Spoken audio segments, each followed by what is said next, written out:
This is what it sounds like on the iPhone 8 Plus without acoustic treatment. This is what my voice sounds like on the iPhone 8 Plus in a partially treated room.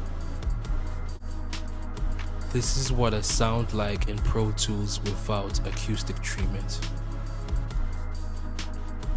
This is what my voice sounds like in Pro Tools in a partially treated room.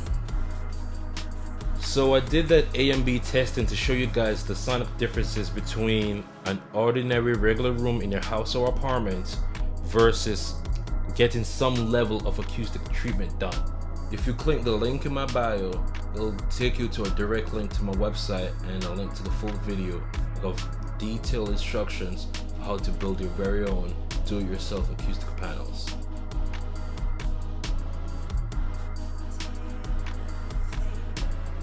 You want to be able to hear more of the direct sound from your vocals. You want to be able to trust what you're hearing. You want to hear less flutter echo.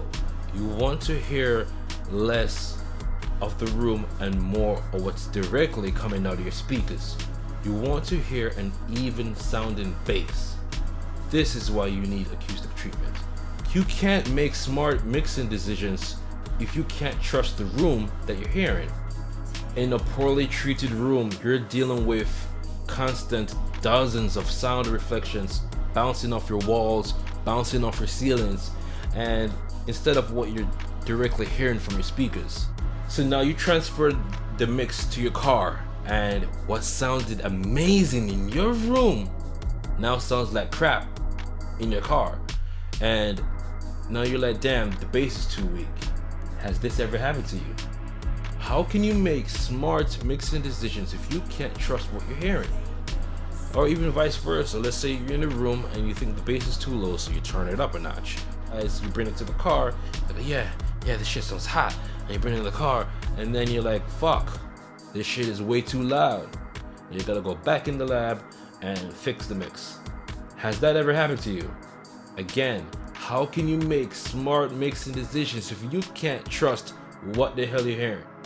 Or have you ever struggled to get the vocals to sit properly in the mix? You know, so you're hearing a lot of the room reflections being constantly over and over, bouncing over and over from the walls and into the microphone. Now you've essentially recorded your room instead of your voice. And or even better yet, if you had a vocal track and you think, oh my god, I like the decay on that vocal. It's good enough, it's long enough. And then so you think that was it. And then when you listen to it, so again, in a car or another stereo device, and you realize maybe I should have put a longer decay on that. But what you actually were hearing before was the constant reflection of the room that you're in, and not what's actually coming out of your speakers. So again, how can you make smart mixing decisions if you don't understand what you're hearing? You want to hear less of the room and more of what's directly coming out of your speakers. This is why you need acoustic treatment.